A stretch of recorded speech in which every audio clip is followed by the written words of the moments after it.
এইরকম একটা মজাদার সবজি হলে আর কি লাগে বলেন।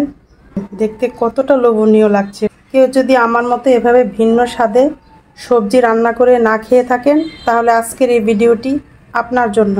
তাহলে চলুন দেখে আসি কিভাবে ভিন্ন স্বাদে ভিন্নভাবে এই সবজিটা রান্না করে নিয়েছি। পরিমাণ মতো তেল দিয়ে তেল গরম করে নিয়েছি। দিয়ে দিব পেঁয়াজ কুচি, কাঁচামরিচ ফালি আর কয়েক টুকরো গরম মশলা, একটা তেজপাতা, 2 টুকরো দারচিনি, 2 টুকরো এলাচি, হ্যাঁ, আর কয়েকটা গোলমরিচ। আসসালামু আলাইকুম এভরিওয়ান, ছাদ বাগানের রান্নাঘরে আপনাদের স্বাগতম। আশা করি আমার সকল দর্শক ভাই বোনেরা পরিবার পরিজন নিয়ে ভালো আছেন। আমিও আল্লাহর অশেষ রহমতে ভালো আছি। এই তো চলে এলাম দেখেন আরও একটা ছোট্ট ভিডিও নিয়ে। খুবই মজার, খুবই সুস্বাদু একটা সবজি রান্না করব। রেসিপিটি আপনাদের সাথে শেয়ার করার জন্য চলে এলাম। আশা করি আপনাদের খুব ভালো লাগবে। আর আমার দর্শক ভাই বোনদের কাছে একটা অনুরোধ থাকবে, আমার পুরো ভিডিওটি না টেনে দেখবেন। ভিডিওটি দেখা মাত্র অবশ্যই মনে করে একটা লাইক দিয়ে দিবেন। আপুরা ভাইয়ারা লাইক দিতে একদম ভুলে যাবেন না। আর আমার ভিডিওটি দেখতে দেখতে ভালো লেগে গেলে অবশ্যই আমার চ্যানেলটা সাবস্ক্রাইব করে চ্যানেলের পাশে থাকবেন। এই সবজিটা খুবই মজার, খুবই সুস্বাদু একটা সবজি। ভাবলাম যে আপনাদের সাথে রেসিপিটা শেয়ার না করতে পারলে শান্তি পাইতেছি না, তাই ভাবলাম যে একটু শেয়ার করে ফেলি। এখন আমি কিছুক্ষণ নেড়ে চেড়ে পেঁয়াজটা একটু হালকা ভেজে নেব। পেঁয়াজটা কিছুক্ষণ হালকা ভেজে নিয়েছি। এখন মশলা দিয়ে দিব পরিমাণ মতো আদা রসুনের পেস্ট, আদা রসুন পেঁয়াজের পেস্ট দিয়ে দিলাম। সামান্য পরিমাণে পানি দিয়ে বাকি মশলাগুলো দিয়ে দিব। আজকে সবজিটা রান্না করব, ঠিক আমার রেসিপি ফলো করে এভাবে একবার রান্না করে খেয়ে দেখবেন। দেখেন আদা রসুনের পেস্ট দিয়ে কিছুক্ষণ নেড়ে চেড়ে নিয়েছি।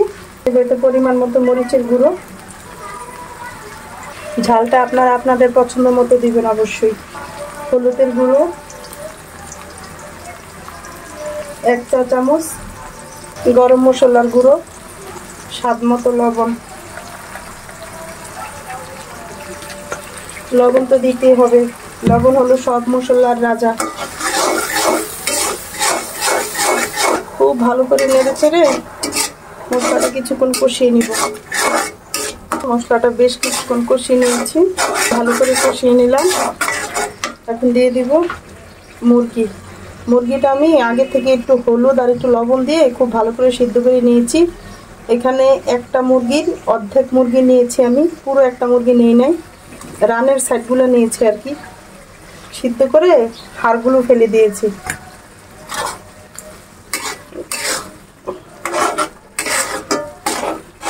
মুরগি দিয়ে দিলাম আর দিয়ে দিব আলু।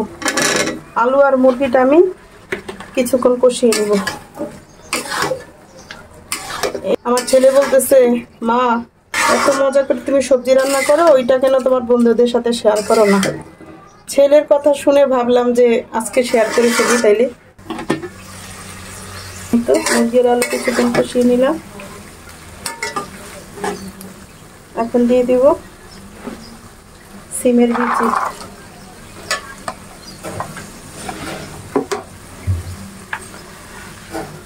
আর দিয়ে দিব মিষ্টি কুমড়া। মিষ্টি কুমড়া আমি এখানে কাঁচা মিষ্টি কুমড়া নিয়েছি। কাঁচা মিষ্টি কুমড়া দিয়ে সবজিটা করতে হবে আর কি। পাকাটা দিয়ে তেমন একটা ভালো লাগে না এই সবজিটা। কাঁচা যে মিষ্টি কুমড়াটা সেটা দিয়ে সবজিটা করবেন। যে আরেকটা আইটেম আছে দেওয়ার বাকি, সেটা যখন সবজিটা রান্না হয়ে যাবে নামানোর কিছুক্ষণ আগে দিব। এখন ঢাকনা দিয়ে রান্না করে নিব। আমি চায়ের কাপে 1 কাপ পরিমাণ পানি দিয়েছিলাম, কিন্তু ভিডিও করতে ভুলে গিয়েছি। আমার রেসিপি দেখে যদি সবজি রান্না করেন অবশ্যই কাঁচা কুমড়াটা নেওয়ার চেষ্টা করবেন। কাঁচা মিষ্টি কুমড়াটা নেবেন। এটা আমরা মিষ্টি কুমড়া বলি। এই সবজিটাকে আমরা মিষ্টি কুমড়া বলি। জানি না আপনারা কি বলেন, আমরা মিষ্টি কুমড়া বলি। অনেকে আবার মিষ্টি লাউ বলে, মিষ্টি লাউ বলি আমরা। সবজিটা প্রায় রান্না হয়ে গিয়েছে। এখন আমি এই পর্যায়ে দিয়ে দিব ওই যে একটা জিনিস বাকি রেখেছিলাম, সেটা হলো পালং শাক। এই দেখেন এখানে আমি 1 আটি পালং শাক নিয়েছি।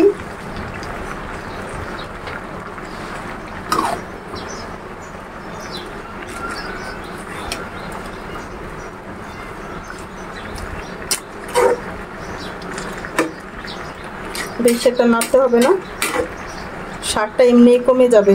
ঢাকনা দিয়ে রান্না করে নিব, ফিরবো পুরোপুরি ভিন্ন স্বাদের এই সবজিটা রান্না হয়ে যাওয়ার পর। এটা দেখতে কতটা সুন্দর হয়েছে দেখেন।